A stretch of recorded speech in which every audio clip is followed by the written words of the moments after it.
Tragedia en Beirut. Mueren más de 100 personas y 4.000 resultan heridas al estallar una bodega en donde almacenaban más de 2.000 toneladas de nitrato de amonio. El lugar era una auténtica bomba de tiempo. En Sinaloa, el presidente López Obrador es captado usando cubreboca fuera de los vuelos comerciales que ha realizado en sus giras por el país y su visita a los Estados Unidos. Este miércoles amanece nuestro país con 449.961 casos confirmados de COVID-19. Hay 6.148 nuevos contagios en las últimas 24 horas y el número de muertes es de 48.869. En riesgo de cerrar sus planteles escuelas privadas del país para el ciclo 2020-2021. Se estima que 800.000 alumnos migrarían al sistema educativo público debido a la pandemia por el coronavirus.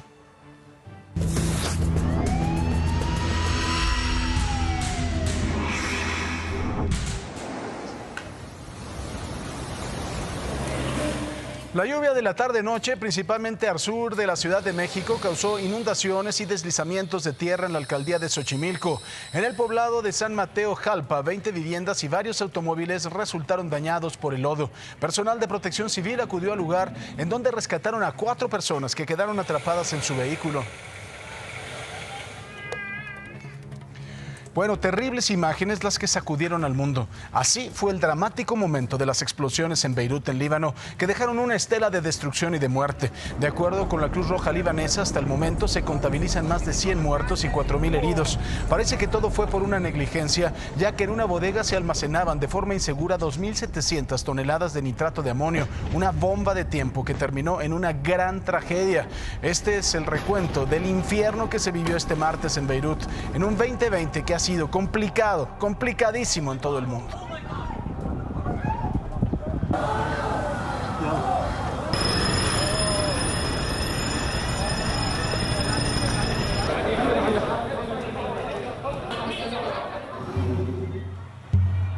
Oh my God! Oh my God!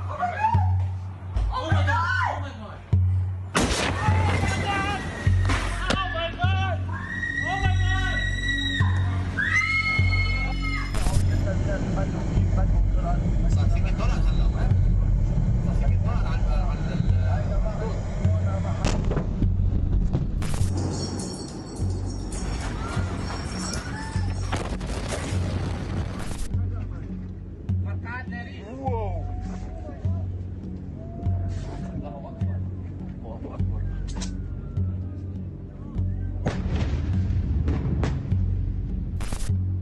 Eran las 6 de la tarde cuando un incendio en Beirut provocó una explosión que sacudió a toda la ciudad.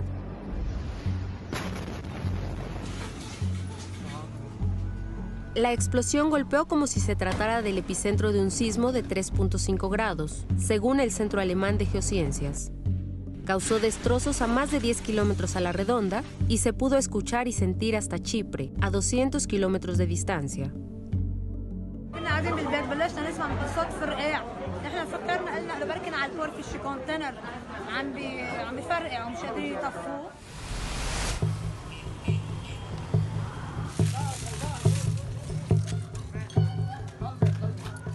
Segundos después de la explosión, ya había cuerpos tirados en el pavimento. Carros volteados, edificios destruidos, cristales rotos por todos lados. Personas heridas caminando ensangrentadas por la calle, desesperadas por conseguir ayuda médica. ما حصل اليوم لن يمر من دون حساب.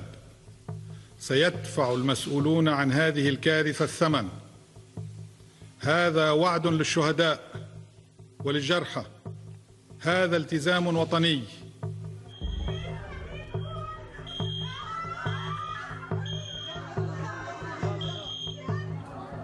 Los hospitales de Beirut se saturaron y tuvieron que enviar a los heridos a clínicas fuera de la ciudad.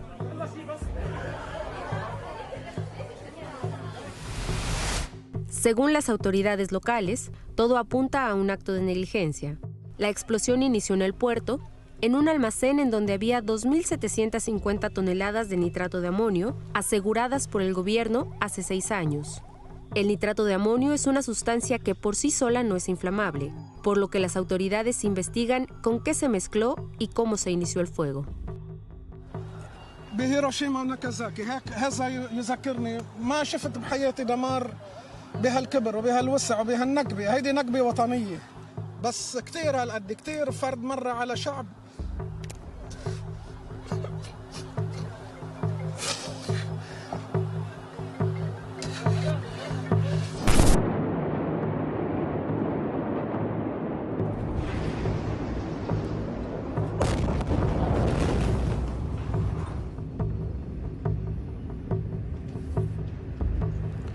Tras la explosión en Beirut, los gobiernos de diversos países del mundo ofrecieron su ayuda al Líbano.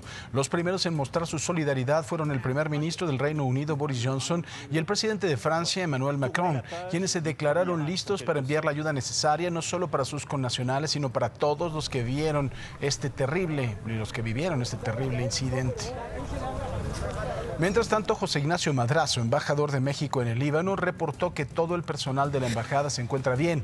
A través de su cuenta de Twitter puso a disposición los siguientes números telefónicos para los mexicanos que requieran asistencia o protección consular. Marcando desde el Líbano, la gente puede llamar al 03-044-598. Ahí está, desde México es el 961-30-44-598. El presidente López Obrador también envió sus condolencias a las víctimas de la explosión. A través de su cuenta de Twitter escribió: lamentable y triste la situación en Beirut, en Líbano. Nuestras condolencias a los familiares de las víctimas y a toda esa hermana nación. Quien también expresó sus condolencias fue el secretario de Relaciones Exteriores, Marcelo Ebrard. A través de Twitter expresó: nuestras condolencias al pueblo libanés por la sensible pérdida de vidas humanas y los numerosos heridos resultantes del estallido ocurrido hoy. Nuestra más amplia disposición de apoyar en lo que sea necesario y útil. Abrazo solidario. Más adelante le tendré también detalles y el análisis de lo ocurrido allá en Líbano. Cambiando de tema, la Fiscalía General de la República dio a conocer que elementos de la Interpol y agentes ministeriales detuvieron el pasado 18 de julio en Zapopan, Jalisco, a Rubén L., alias El Ingeniero, presunto operador del cártel Jalisco Nueva Generación y hombre cercano a su líder Nemesio Ceguera Cervantes, El Mencho. De acuerdo con la FGR, El Ingeniero operaba el trasiego de droga a Los Ángeles y Chicago. Por ello, era uno de los objetivos de la DEA y de Estados Unidos. Se realizó una orden de aprehensión y de extradición también a petición de una corte de California, en donde los acusan de los delitos de asociación delictuosa en la modalidad de distribución de droga y lavado de dinero. Mientras que en Ensenada, Baja California, elementos de la Marina con apoyo de fuerzas federales y estatales detuvieron a José Luis N. y Cristian Giovanni N., identificados como jefes de sicarios del Cártel del Pacífico. Su captura se logró sin un solo disparo y gracias a las labores de inteligencia. Estos sujetos encabezaban la banda criminal de los Paisa, que mantiene presencia en ciudades de Estados Unidos y en Tijuana, Nogales y Ciudad Juárez. Y bueno, saludamos con mucho gusto a Samantha Robles con el clima. Sami, buenos días. Buenos días, Paco, me da mucho gusto saludarte. Buenos días a toda la gente que nos está viendo. Hoy vamos a hablar acerca de las lluvias. Las lluvias que son, sí, otra vez, son protagonistas. Fíjate, te voy a enseñar en este mapa el por qué. Aquí resulta que el Golfo de México está muy despejado. ¿Por qué? Porque hay una alta presión. También la parte noroeste, que es Baja California, Sonora y Chihuahua. Y entonces estas altas presiones hacen que los cielos estén completamente despejados y por tanto los vientos sean de alta presión, de los 40 a los 45 kilómetros por hora. Prácticamente toda la frontera norte se está salvando de las lluvias. ¿En dónde se han concentrado? De centro-occidente a sur-suroeste. Debido a canales de baja presión, nuevas ondas tropicales y celdas de tormenta que están bien delimitadas aquí en nuestra imagen de satélite. Prácticamente Sinaloa, Nayarit, Jalisco, Colima, Michoacán, Aguascalientes, Guanajuato, Querétaro, llega incluso al Valle de México y se extiende en Michoacán, en Oaxaca, Guerrero y hasta Chiapas. Del mismo modo en Veracruz, en Tabasco, Campeche y la península de Yucatán. Hoy también tendremos lluvia, mi querido Paco, por eso sigue siendo las lluvias los protagonistas prácticamente de lo que resta de esta semana, de la siguiente, y así va a estar este mes de agosto, lluvioso. Dios, bueno. Ni hablar, ¿qué se le hace? Pasado por agua. Gracias, Ami. Gracias, Paco. Y bueno, ante la entrada también en vigor del TEMEC, la Cámara Nacional del Autotransporte de Carga analiza la creación de 7 grandes empresas integradoras. Estas ayudarán a enfrentar las desventajas y debilidades de la gran atomización que prevalece en el sector. Van a buscar fortalecer su organización y las capacidades de negociación para favorecer a pequeñas y medianas empresas. La Canacar mencionó que 97.4% de los más de 181,000 compañías de autotransporte de carga son micro y pequeñas empresas que necesitan apoyo para modernizarse.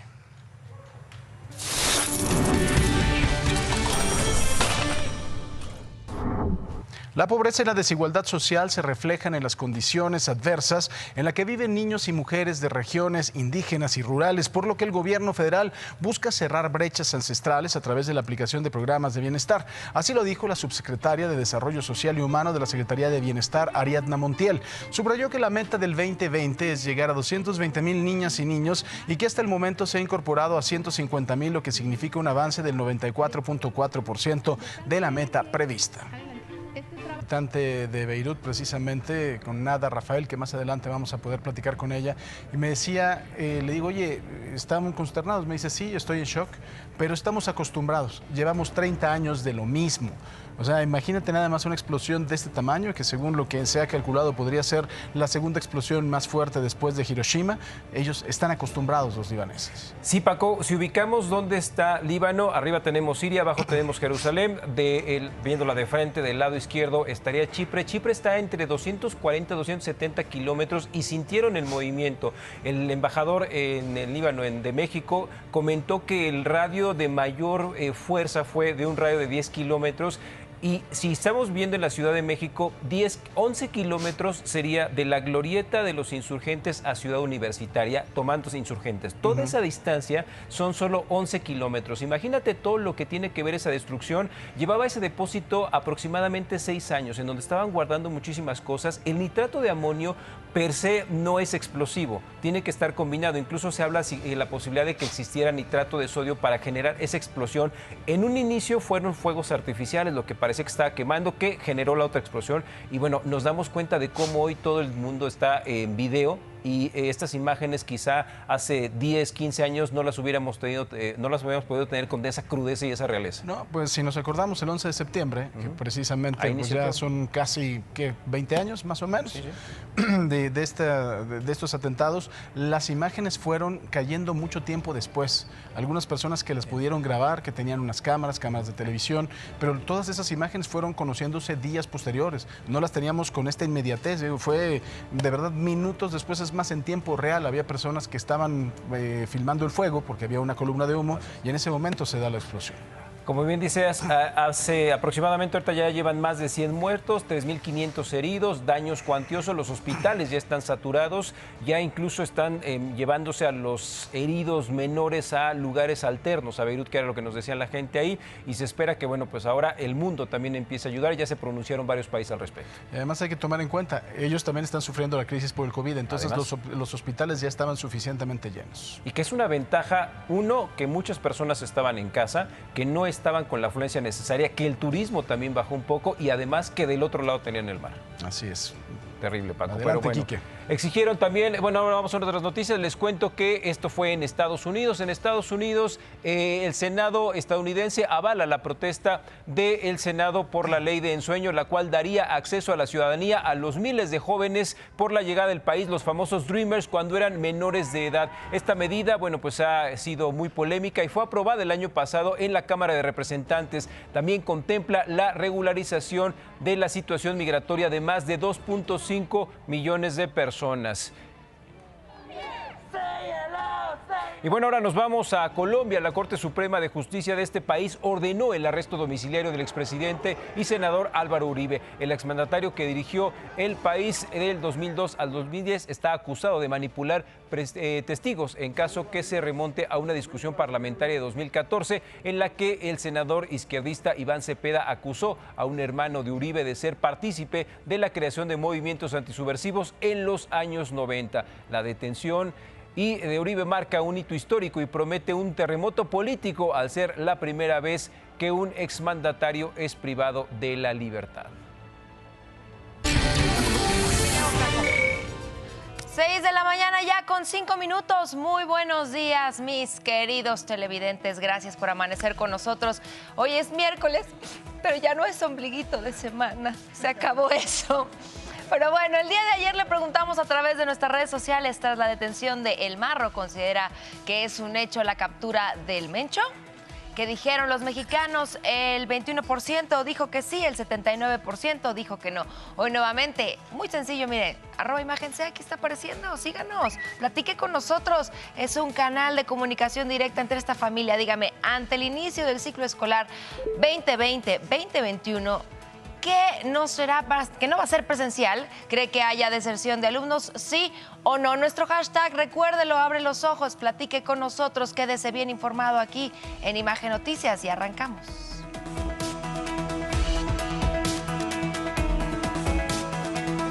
Y vamos a ver cómo avanza el coronavirus en nuestro país. De acuerdo con los datos reportados el día de ayer por la Secretaría de Salud, tenemos 449.961 casos confirmados acumulados, 6.148 contagios en las últimas 24 horas. De este total, 300.254 personas ya se recuperaron. 28.754 son los casos activos en los últimos 14 días. Ayer se sumaron 857 fallecimientos por el virus. Así, el número de muertes se eleva a 48.869. La tasa de letalidad en nuestro país sigue en 10.8%, en contra de una reducción ya muy considerable de la tasa de letalidad a nivel mundial de 3.8%. Ayer el doctor López-Gatell habló de la temporada de influenza que inicia a finales de septiembre y de cómo las autoridades van a lidiar con la pandemia y los demás padecimientos. Recuerden, vamos a tener epidemia de influenza y la influenza es clínicamente muy semejante a COVID y existe la probabilidad de que tengamos además un repunte de casos de COVID. Entonces necesitamos conservar esa capacidad hospitalaria, pero también tenemos que conservar o regresar a la capacidad de subsanar el rezago y atender a las personas con estos otros padecimientos. Por primera vez desde que comenzó la pandemia, el presidente López Obrador utilizó cubrebocas fuera de los vuelos comerciales que ha utilizado para sus giras por el país y su visita a los Estados Unidos. López Obrador arribó ayer a Culiacán, Sinaloa, en donde va a encabezar una reunión con el Gabinete de Seguridad. El gobernador Quirino Ordaz Coppel le dio la bienvenida al estado y posteó esta fotografía en donde ambos usan cubrebocas y guardan la sana distancia. La imagen se hizo rápidamente viral en las redes sociales. El panorama para los países de América Latina por el tema de la pandemia luce desalentador. La Organización Panamericana de la Salud alertó que las naciones que no han logrado controlar el virus en esta zona vivirán un pico de contagios durante agosto. Por ello, la OPS exhortó a los gobiernos de la región a redoblar las medidas de higiene y sana distancia en las poblaciones más vulnerables y donde se presenta el mayor número de contagios. Y con el objetivo de detectar casos positivos y evitar riesgos en los centros de trabajo, la Federación de Sindicatos de Trabajadores al Servicio del Estado solicitó a la Secretaría de Salud, al ISSSTE y a la jefa de gobierno Claudia Sheinbaum pruebas COVID-19 para los 600,000 trabajadores al servicio del Estado que regresarán a laborar el próximo 1 de octubre. Olga Sánchez Cordero, la secretaria de Gobernación, anunció que la condecoración Miguel Hidalgo al personal de salud que enfrenta la pandemia será entregada el próximo 16 de septiembre, previo al desfile militar. Detalló que los ganadores serán postulados tanto por pacientes dados de alta como por personal de salud de todas las instituciones médicas, lo que otorgará legitimidad a los reconocimientos. Y bueno, de verdad que el personal de salud se merece este reconocimiento y muchos más, porque en todas las ocasiones pelean la batalla sin el equipo necesario. Esto ocurre en el Hospital General del ISSSTE en Zacatecas. Debido a que el elevador dejó de funcionar, los pacientes con COVID-19 son sacados a la calle para poder acceder a la planta superior del inmueble. Solo llevan un nebulizador y tienen que recorrer casi 50 metros de banqueta, a pocos metros de una parada de camión. Esperemos que las autoridades de salud puedan tomar cartas en el asunto para evitar que esto genere más contagios. Y mire, esto ya es el colmo. En Sonora este fin de semana, en donde hubo más muertes y contagios en el estado desde que comenzó la pandemia, un delegado de la CTM, identificado como Miguel Ángel Soria Zamora, se le ocurrió celebrar su cumpleaños con más de 200 invitados y sin ninguna medida sanitaria. Autoridades del Ayuntamiento de Hermosillo tuvieron que intervenir y suspendieron el festejo, mientras que según la Dirección de Inspección y Vigilancia se aplicó una multa de 43,440 pesos. Mire, los líderes sindicales, como siempre, haciendo gala, ¿no?, de derroche de dinero. Ya nada más las torres de luz, el grupo tocando en vivo, la gente mueve y mueve el botecillo. ¿Cuál COVID? No, y después en el hospital y después entubados. Sí, que a quién le importa, el señor es líder sindical, para eso le baja las cuotas a los trabajadores para podérselas gastar como se le da su chiflada gana, ¿no? Así.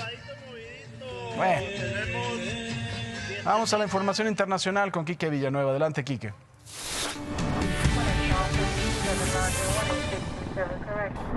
Muchas gracias, Paco. Les cuento que el secretario general de las Naciones Unidas, Antonio Guterres, dijo que la pandemia del coronavirus tendrá un efecto mucho mayor y una paralización educativa más de lo que se esperaba de la historia. Además, que el cierre de escuelas en más de 160 países afectaba a mediados de julio a más de 1.000 millones de estudiantes. Como resultado, Guterres advirtió que el mundo enfrenta una catástrofe generacional que podría desperdiciar un potencial humano incalculable. El número de pasajeros de un crucero noruego que ha dado positivo a COVID-19 llegó a 43. De acuerdo con autoridades, el brote del MS Roald Amundsen causó nuevas dudas sobre la seguridad en los buques cruceros durante la pandemia, en momentos en que la industria está presionando para reanudar los viajes luego de suspender operaciones en marzo. El dueño del barco suspendió todos los viajes y Noruega cerró sus puertos a los cruceros por 2 semanas. Y nos vamos a Australia. El estado de Victoria anunció un nuevo récord de 725 casos de coronavirus y 15 muertes. Esto mientras las empresas en Melbourne se preparan para cerrar a medida que se aplican las nuevas restricciones pandémicas. Desde este miércoles por la noche, muchos negocios no esenciales, incluido la mayoría de los minoristas, peluqueros y gimnasios, estarán cerrados durante 6 semanas. Y de Australia a China, autoridades sanitarias informaron sobre 27 nuevos casos de confirmación de COVID-19 en China continental, incluidos 22 de transmisión local. Según la Comisión Nacional de Salud, todos los casos transmitidos localmente fueron reportados en la región autónoma de Uyghur en Xinjiang. Hasta ayer, en martes, el total de casos confirmados de coronavirus en el continente habían alcanzado 84.491, incluidos 810 pacientes que todavía estaban siendo tratados, con 36 en estado grave. Es momento de ir con la cumpleañera, Samantha Robles.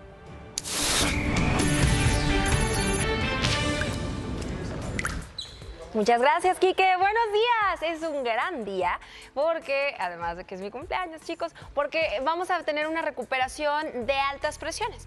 Las altas presiones que llegan después de las tormentas usualmente son buenas, sobre todo después del paso de un sistema tan grande como lo fue Hanna, que de repente dejó inundaciones y daños. Entonces, de repente que llegue una alta presión, que son los cielos despejados, favorece a que todo esto se recupere más rápido. Tamaulipas, Nuevo León, Coahuila, Chihuahua, Sonora y Baja California. Sol y calor. Así es.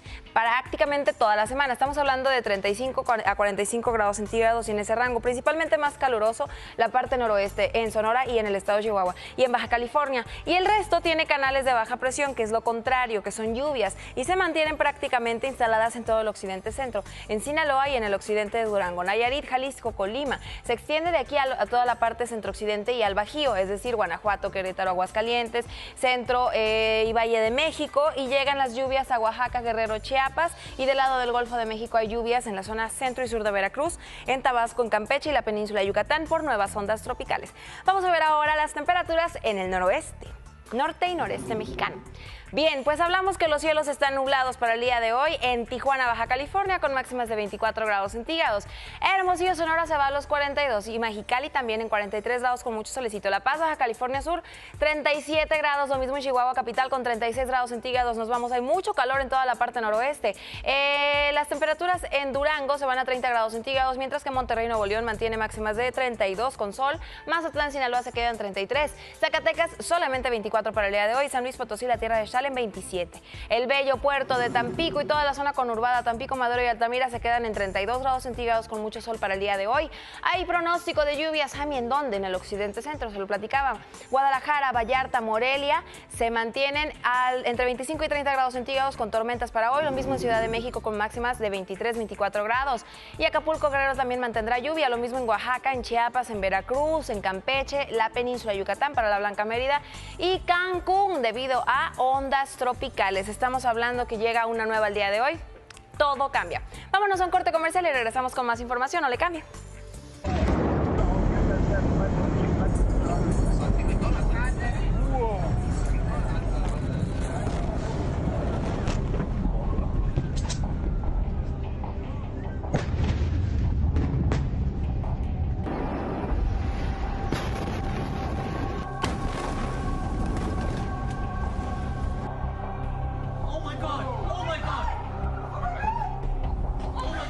Ayer el desastre se posó sobre la capital libanesa. Las imágenes de la explosión en un almacén de materiales peligrosos son simplemente impresionantes. Difícilmente las palabras pueden expresar lo ocurrido el día de ayer.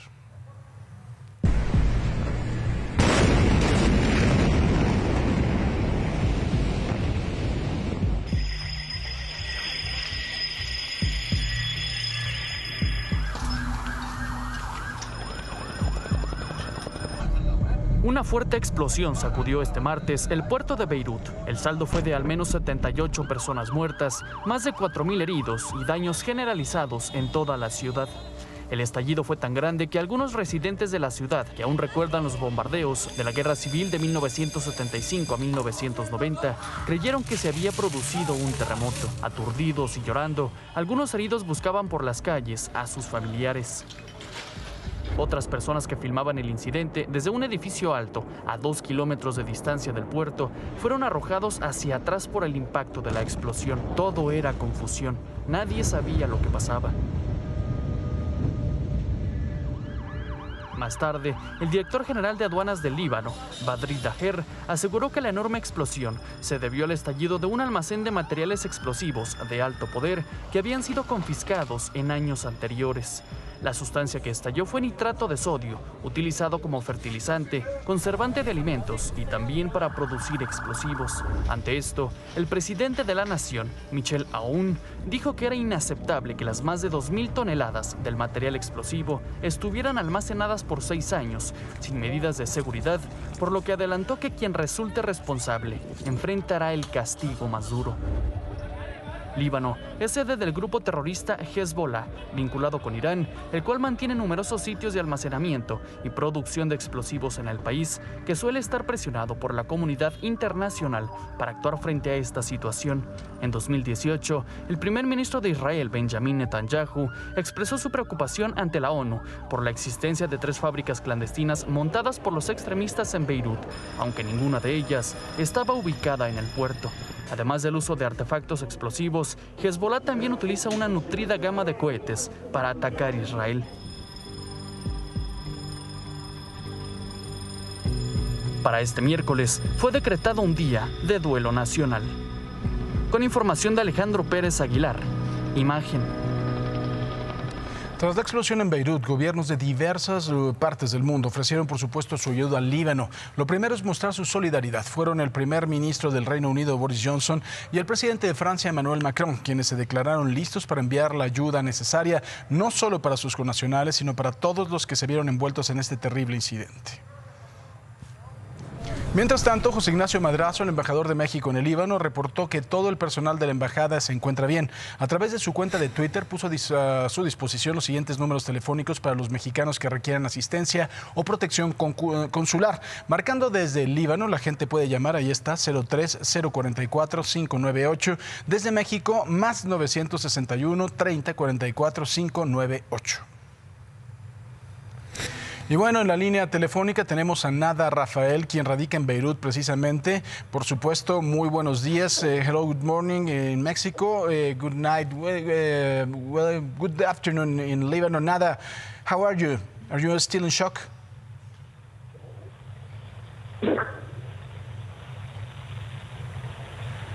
Nada, are you there?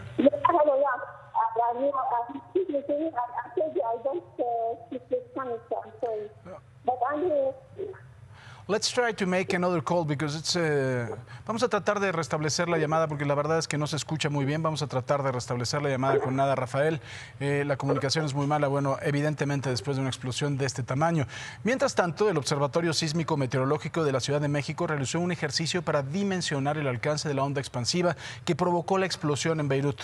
Los daños se registraron en una extensión diametral de 20 kilómetros. Esto quiere decir que si se hubiera registrado una explosión de tal magnitud en el mercado de pirotecnia de Tultepec en el Estado de México, los daños alcanzarían la zona de la Basílica de Guadalupe y de La Raza. Pero no solo eso, la onda expansiva, según los medios locales, se sintió a 250 kilómetros a la redonda. Así, una explosión en Tultepec se sentiría en Cocula, Guerrero. De ese tamaño fue verdaderamente la explosión, algo impresionante.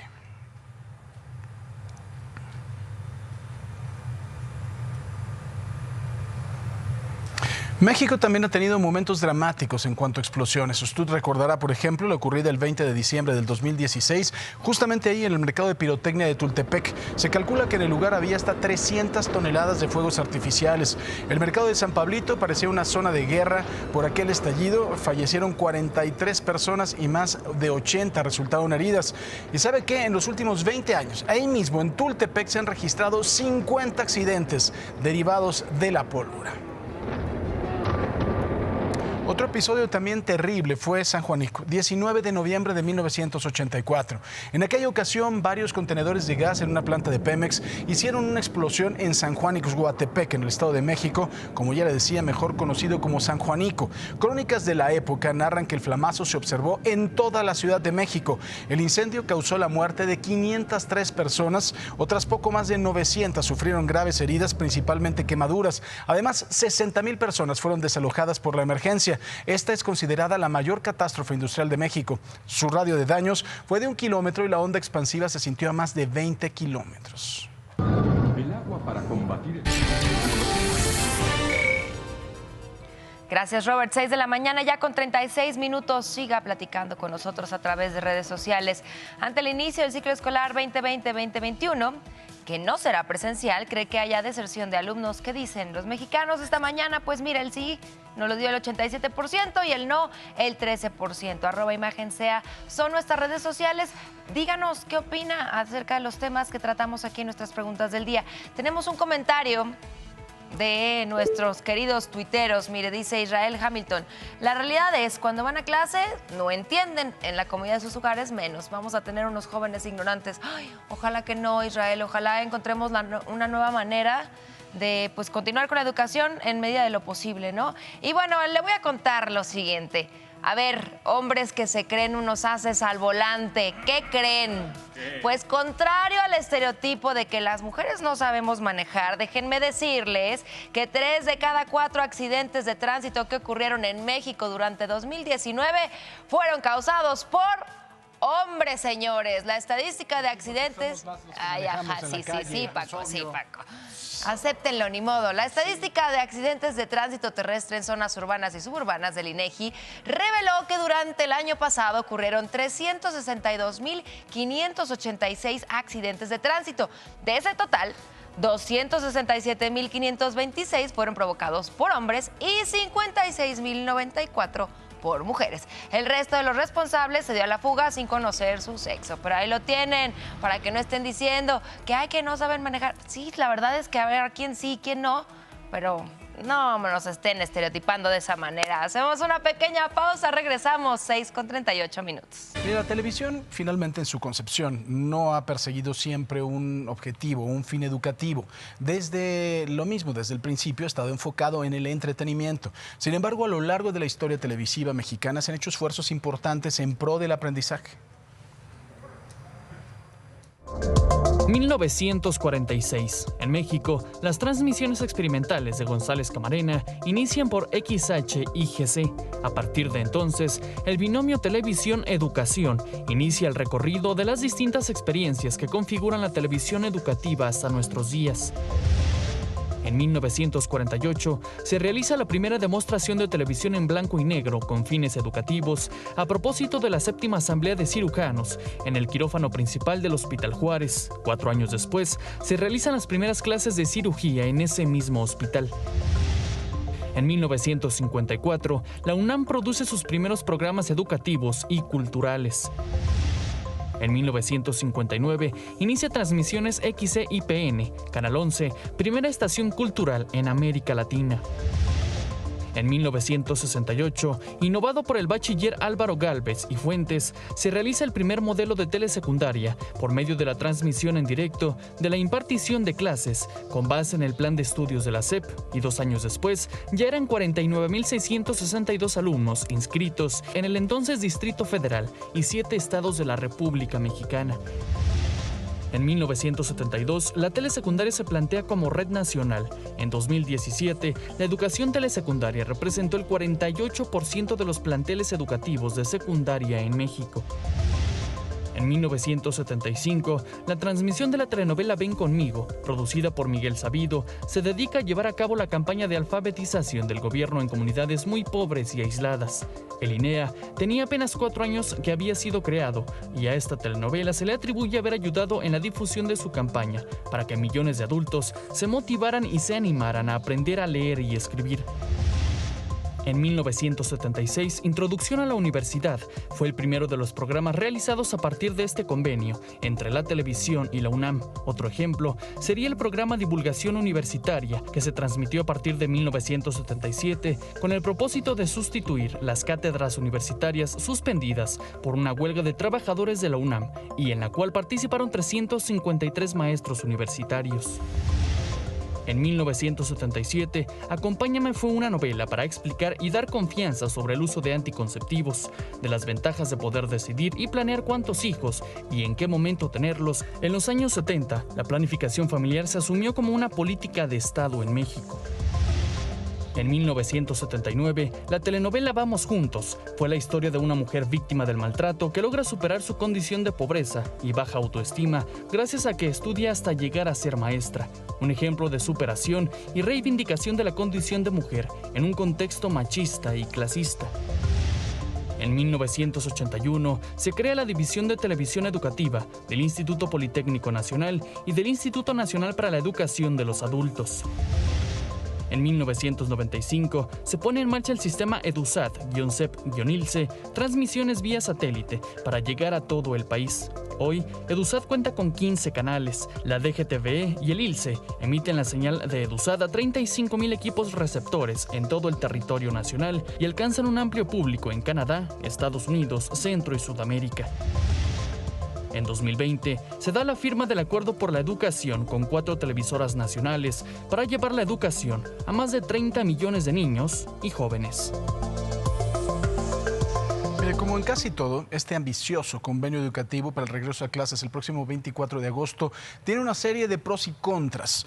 Estos pros y contras han sido también de alguna forma politizados, ya lo saben, ¿no? Hay quien dice que claro, que el gobierno quiere que se regrese a través de la televisión para no tener que gastar en sanitizante, para no tener que tener escuelas dignas con jabón y que puedan tener acceso a agua. Pero aquí vamos a hacer un repaso de las ventajas que puede tener clases por televisión, valga la redundancia. Evitarán, por ejemplo, el desplazamiento de los alumnos, eso es muy importante. Se evitan potenciales contagios de COVID-19. Otra evidente ventaja es que se eliminan las barreras geográficas. El alumno va a poder acceder a los contenidos desde prácticamente cualquier lugar. Aquí entonces se va a eliminar o quizá vamos a democratizar un poco la educación. ¿Por qué? Hay niños que de verdad tienen a lo mejor a veces que caminar 1, 2 horas, 3 horas para poder llegar de su población hasta la escuela. Eso pasa, es una realidad. A veces, bueno, tienen a su disposición a lo mejor una bicicleta, a veces incluso en un animal de cargas en donde tienen que llegar. Eso pues lo que hace es finalmente dar una ventaja a esos niños que a lo mejor tienen todas las ganas de estudiar y que no han tenido la oportunidad de hacerlo. La televisión también conserva un lugar preponderante en los hogares mexicanos. El 94% de la población tiene acceso a la televisión. Eso también es una cosa muy importante. Una gran ventaja es que reduce el gasto en útiles, transporte y uniformes. Eso también, sin duda, es otra ventaja. Este programa promueve el aprendizaje autodidacta. También se practican valores de responsabilidad, de disciplina y de compromiso. Además de que habrá uniformidad en los contenidos, van a estar homologados y esa rectoría lo que va a permitir es una evaluación más sencilla.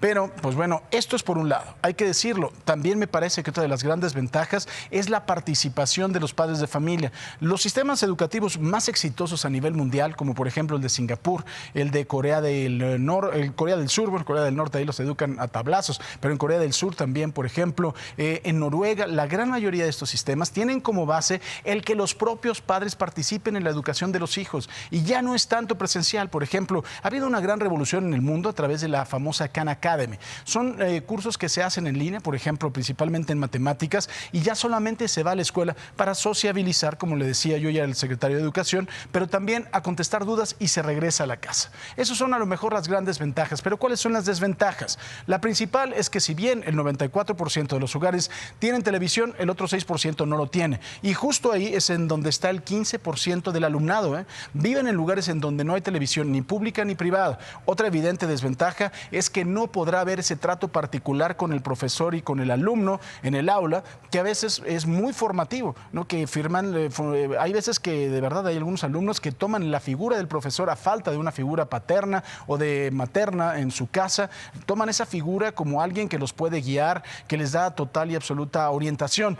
Además, otra cosa, el programa es susceptible a fallas técnicas, evidentemente. Se puede ir la luz o simplemente fallar la televisión. Los pedagogos han señalado la endeble calidad que puede tener un producto educativo que tiene que prepararse con tanta premura. Hay que ver también, yo creo que eso tenemos que esperarnos a ver cuáles son los contenidos. Otro punto desfavorable es que los contenidos y la información pueden ser inflexibles y fugaces. O sea, no habría oportunidad para una plena asimilación de las materias. Pasa una vez y ya no la tenemos. Y una muy importante es que no hay interacción social. La comunicación se acota y es posible que el alumno se pueda aislar y se desmotive. ¿Qué es lo que pasa? Usted dirá, bueno, no, es que hoy ya tenemos las redes sociales. Perdón, pero la realidad en este país no es la misma de los niños que tienen un teléfono inteligente o que pueden agarrar la computadora y ponerse a chatear o hacer un Zoom con sus compañeros. La realidad en la Sierra de Guerrero, la realidad en Oaxaca, la realidad en Chiapas es muy distinta. Ahí los niños, que hay una gran dispersión social, hay a lo mejor poblados que tienen 100, 150 personas que están total y absolutamente alejados de otro poblado, y ahí no hay WhatsApp, ahí no hay Instagram, ahí no hay Twitter, y esa interacción la verdad es que no existe. Entonces esto también lo tenemos que tomar en cuenta. Y mire, no hay que dejar de insistir en que también los maestros, ustedes que tienen esta vocación, son insustituibles. La escuela es un espacio sagrado y esta es una historia justamente de esta población que no podrá tener acceso a las clases a distancia. Un botón de muestra de nuestra desigualdad, de estos Méxicos que desgraciadamente conviven en un México, pues bueno, que es un crisol a veces de oportunidades, pero también de pobreza.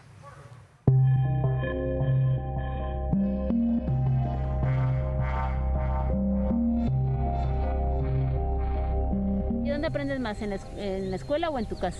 En la escuela. ¿En la escuela aprendes por qué? Porque el maestro nos enseña. Esta pequeña de 8 años de edad ya quiere regresar a la escuela, aunque en su salón toma clases al mismo tiempo con alumnos de primero, segundo y tercer grado de primaria. No es lo mismo estudiar en su casa con sus papás que con su maestro. Ella, como la mayoría de sus compañeros de la escuela primaria Adolfo López Mateos, vive en humildes viviendas sin internet, televisión ni radio en José María Pino Suárez, una comunidad rural alejada de su cabecera municipal, Textitepec, Veracruz. Aquí un poco difícil, ¿verdad? Porque pues ya pues los maestros son los que le enseñan, ¿no?, a los niños, pero pues ahí hacemos la lucha con ellos, enseñándoles pues conforme ellos puedan aprender también, porque pues no es fácil. Supuestamente se empiezan las clases ya el 24, pero pues no tenemos los medios, para hacer un ejemplo, como para conseguir la televisión o internet, pues. Somos de bajos recursos. Y en eso pues no sé cómo vamos a enseñarle a los niños. Temen que tampoco vayan a contar con los cuadernillos de la SEP en el próximo inicio de clases, porque en el pasado ciclo, cuando comenzó la pandemia, nunca les llegaron. Los alumnos pudieron terminar el año porque su maestro les sacó copias a un cuadernillo para cada alumno y un padre tenía que viajar más de 30 kilómetros para ir por ellas y después entregarlas. Se tomó un acuerdo con el maestro para que el maestro sacara lo que es copia para lo que era la tarea, y ya no los hacía, o sea, nosotros teníamos que irlo a buscar y ya hacerlos llegar a los padres, así mismo. Pero sí era muy, es muy detalloso, pues. El gobierno nos dijo que nos iba a mandar unos cuadernillos, pero pues nunca llegaron, pero tampoco los dejé sin que ellos estudiaran. Siempre estuvieron. Yo siempre estuve al tanto de que no les faltara sus cuadernillos para que ellos pudieran aprender.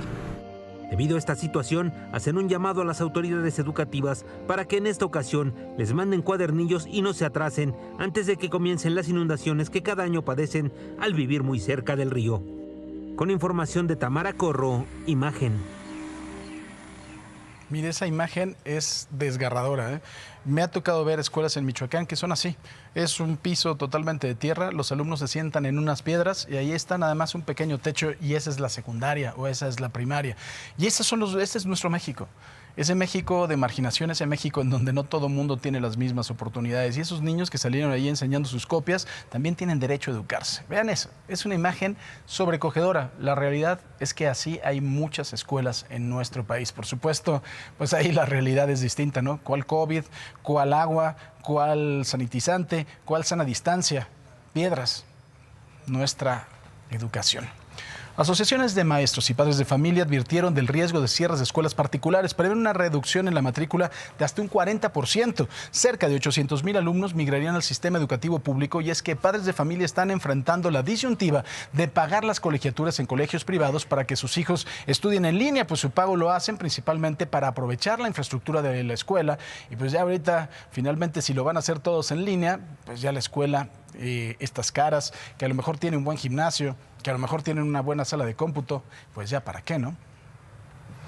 Y mire, hasta la fecha, padres de familia han presentado 307 quejas ante la Procuraduría Federal del Consumidor en contra de escuelas privadas por condicionar el pago para la realización de exámenes a no cumplir con las horas de clase o incluso incrementar las cuotas en plena pandemia. El grueso de las quejas se ha dado en educación media superior y también superior.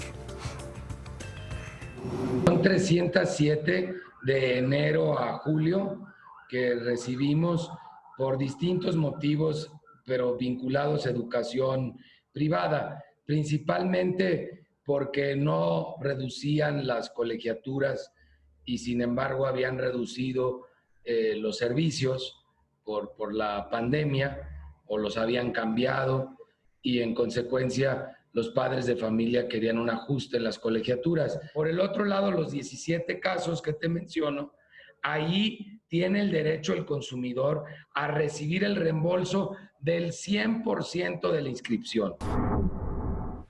No cabe duda que la pandemia ha impuesto un reto mayúsculo al sistema educativo mexicano. Todos están haciendo un esfuerzo por seguir aprendiendo. En el sector privado se está organizando para mantener la calidad en la educación también. Surge en redes sociales el movimiento Un Solo TEC, el cual tiene por objetivo representar a alumnos y padres de familia para trabajar temas coordinados con las autoridades escolares y rectoría.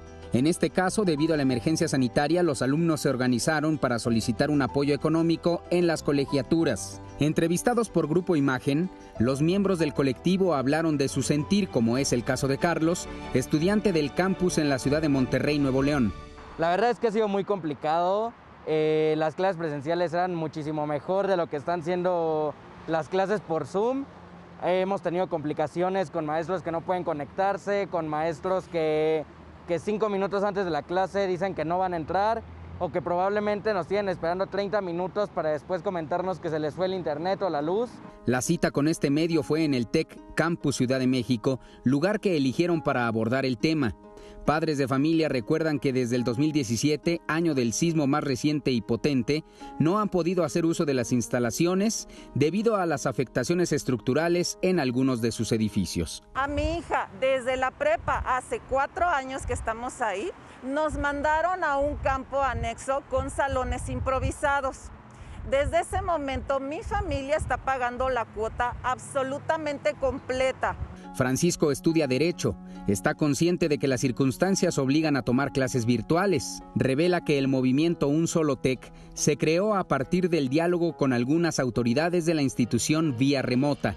Un compañero nuestro está solicitando este apoyo, y cuando él publica en un grupo privado que tenemos en Facebook, la respuesta de la institución literalmente es: el TEC se las está viendo negras y ustedes son libres de cambiarse a otra escuela si así les parece. Algunos papás se encuentran preocupados porque los ingresos de varios sectores han disminuido por el paro de actividades comerciales y laborales. Comentan que por cada carrera se cubre una cuota de 20,000 pesos aproximadamente, y en promedio los alumnos tienen de 5 a 6 materias en un semestre. Pero estoy haciendo el esfuerzo porque para mí la educación de mi hijo es lo más alto. Pero también necesitamos levantar la voz porque no hay un balance, es desproporcionado el costo contra lo que estamos recibiendo. Están dispuestos a dialogar y aceptar una mesa con la rectoría con la intención de lograr un acuerdo que beneficie a ambas partes. Para Grupo Imagen, Atalo Mata, Otón. La condecoración Miguel Hidalgo para el personal de salud que enfrenta la pandemia será entregada el próximo 16 de septiembre previo al desfile militar. Los ganadores son postulados tanto por pacientes dados de alta, así como personal de salud de todas las instituciones médicas. Asociaciones de maestros y padres de familia advirtieron del riesgo de cierre de escuelas particulares. Prevén una reducción en la matrícula de hasta 40%. Cerca de 800,000 alumnos migrarían al sistema educativo público. A la fecha, padres de familia han presentado 307 quejas ante la Procuraduría Federal del Consumidor contra escuelas privadas por condicionar el pago para la realización de exámenes, no cumplir con las horas de clase o incluso incrementar las cuotas en plena pandemia. Iker Casillas, portero campeón del mundo y de Europa como capitán de la selección española, anunció su retiro del fútbol profesional. El exportero del Real Madrid y el Porto cuelga los guantes a los 39 años, tras la finalización de su contrato de 5 temporadas con el club portugués.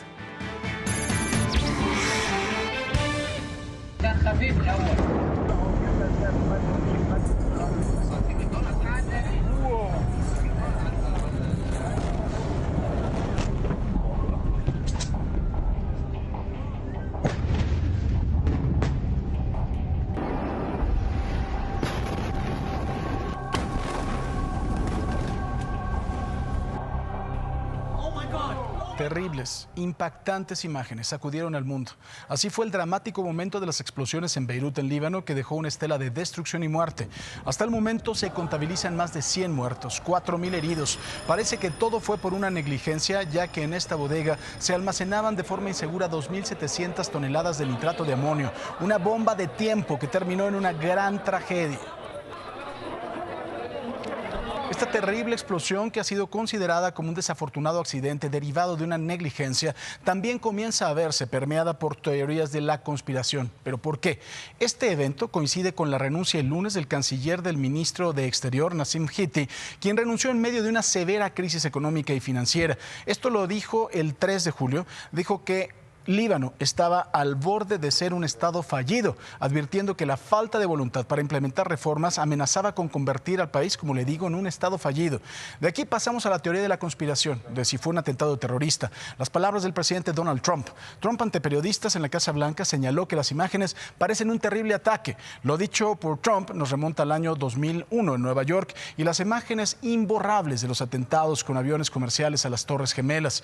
Y en medio de la tragedia en el Líbano, no podemos olvidar la historia de sangre y dolor que envuelve a la familia Gemayel, la trayectoria de la saga Gemayel, una familia que ha marcado la vida política de ese país desde antes incluso de la independencia hasta nuestros días. Ha habido 5 mártires en los Gemayel. Actualmente Nadim Bashir Gemayel es la 4ª generación, es un político libanés y miembro del partido Kataef.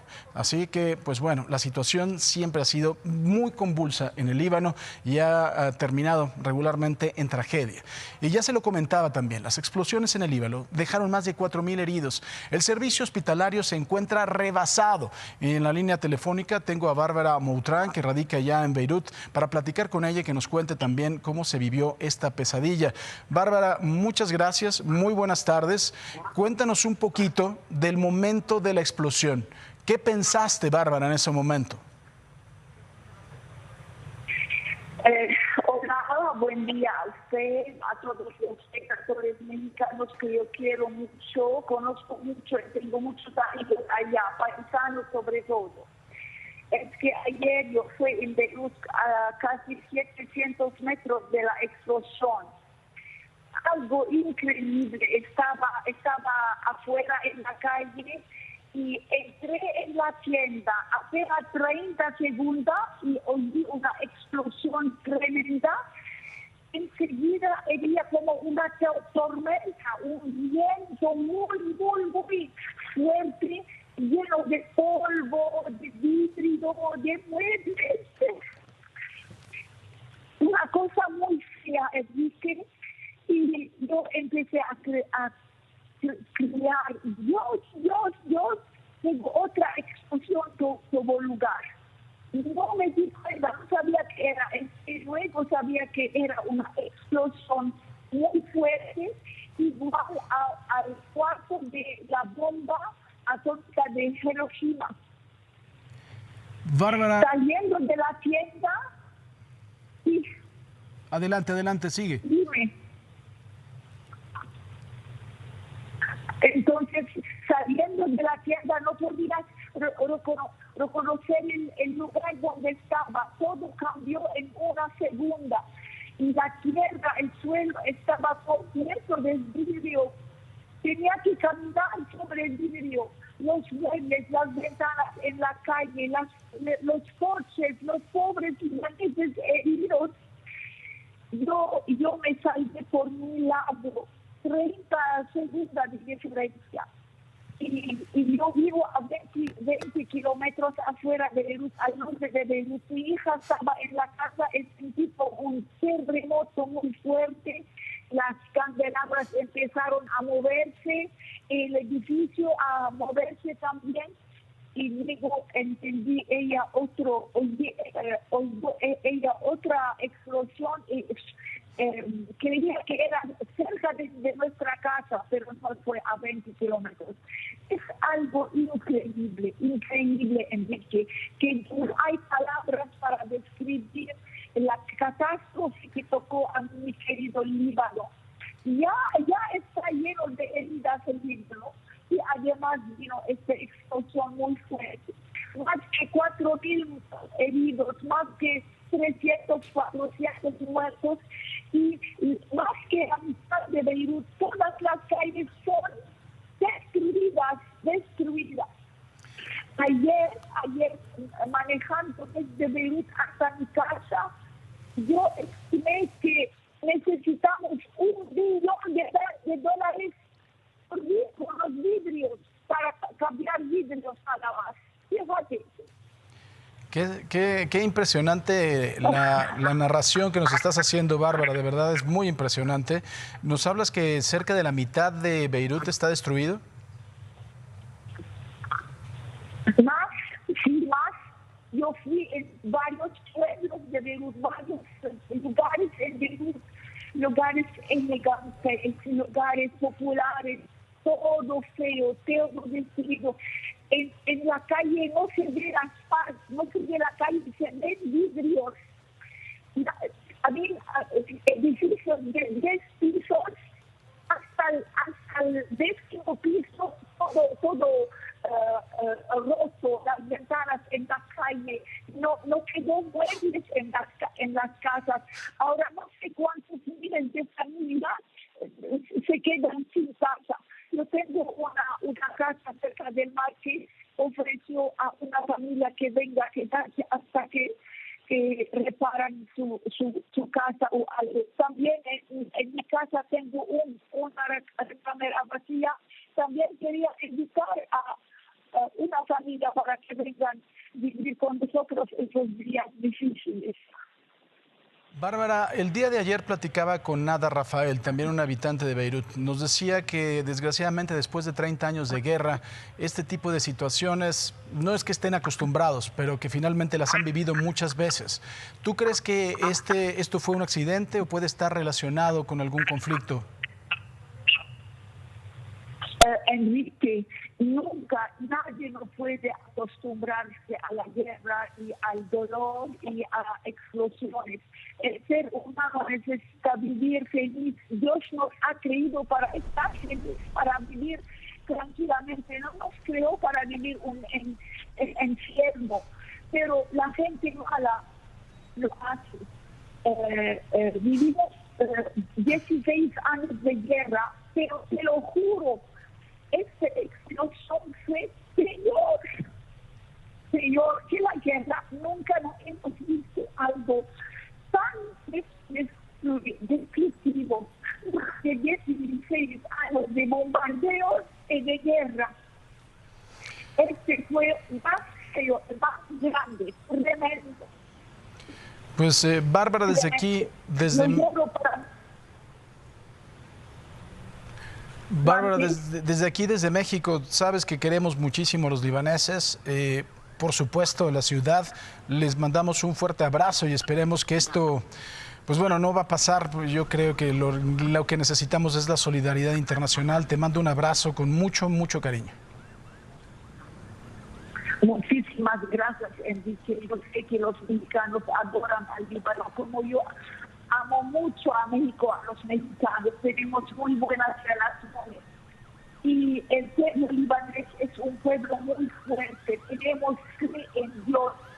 Sabemos que con Dios y Jesús vamos a seguir adelante. Y sabes que Beirut es parte de Fenicia. Este fénix, este pájaro legendario que renace siempre de sus cenizas. Pero si somos fuertes, tenemos que vivir todo el tiempo en este examen. Pero Dios es grande y vamos a salir bien. Estoy seguro de ello, Bárbara. De verdad les mandamos bendiciones, les mandamos muchos abrazos y estamos con ustedes siempre con todo el amor que le tenemos al Líbano. Gracias y buenas tardes para ti. Igualmente, gracias. Y bueno, mire también estas imágenes que le estábamos presentando mientras platicábamos con Bárbara, son imágenes en vivo que nos están llegando desde Beirut después de la explosión en el puerto del Líbano, uno de los puertos más importantes del mar Mediterráneo Oriental, una de las dos formas de entrada más lógicas hacia el Líbano, hacia Beirut, es el aeropuerto y también este puerto. Vean, además son imágenes sobrecogedoras, imágenes impresionantes. Usted puede haber medido el nivel de shock que tienen los habitantes después de escuchar a Bárbara, por supuesto entre sollozos. Ella entró a una tienda y gracias a eso salvó la vida, porque si no quizá no estaría hablando con nosotros. Vive más o menos a 20 kilómetros y nos narra que su hija también sintió la explosión de forma impresionante a 20 kilómetros de distancia. Pero nos habla también de que Líbano es parte de Fenicia, el ave fénix que resurge de entre las cenizas. 30 años también de conflictos armados, de conflictos bélicos. Le voy a poner también un video que es impresionante. Es una familia que están precisamente en lo que puede ser un cuarto de televisión. Están viendo el incendio en ese momento cuando se produce la explosión. Son imágenes muy fuertes, son 3 bebés y vea, en ese momento se produce la explosión. Son imágenes sobrecogedoras. Vea el nivel y la fuerza de esta explosión, impresionante. O sea, es de no creerse. Estaban en el cuarto y en ese momento los vidrios se botan. El susto y verdaderamente la impresión, obviamente se están abrazando todos, la confusión total, y usted sabe, después de una explosión de esa magnitud, los oídos quedan muy afectados y salvaron la vida, pero vean el nivel de la explosión. O sea, estaban viendo el incendio, lo que pasó con muchas personas, estaban viendo la columna de humo, estaban todos ahí en la ventana, lo vamos a poner de nueva cuenta. Eran 3 niños, 3 bebés, estaban con su nana y cuando sobreviene la explosión, vean, el primer susto. Esa es la onda expansiva, les cae un vidrio encima, impresionante de verdad, para que usted pueda dimensionar lo que se vivió en el Líbano. Gracias a Dios están bien esta familia, estos 3 pequeños y su nana, que pudieron después abandonar el cuarto. Fuerte, sin duda muy fuerte. Mire, vamos a otra información. Estos sujetos, que lo que menos se les puede decir, bueno, es imbéciles, ¿no? Además de todo, es una socorranería, ¿no? Cínica, es una estupidez. Este es el municipio de Cintalapa, en Chiapas. Estos 2 imbéciles maltratan así a este gato como si fuera un balón o algún juguete, lo lanzan por los aires, le tuercen las patas, todo entre carcajadas, malditos infelices. Usuarios en redes sociales han pedido a las autoridades que los identifique, que los castigue, a ver si los agarran así de los cataplines también y los avientan, par de pendejos. No hay otra forma de decirles. Y mire, la industria del meme se encargó de producir cualquier cantidad de ocurrencias en torno a la golpiza que recibió un ratero en una combi de Texcoco, en el Estado de México, pero no solo hubo memes, ¿eh? El episodio ya tiene hasta cumbia, la cumbia del ratero. Al estilo de 17 años de Los Ángeles Azules, un joven se grabó tocando el mismo varios instrumentos y le puso música a la golpiza.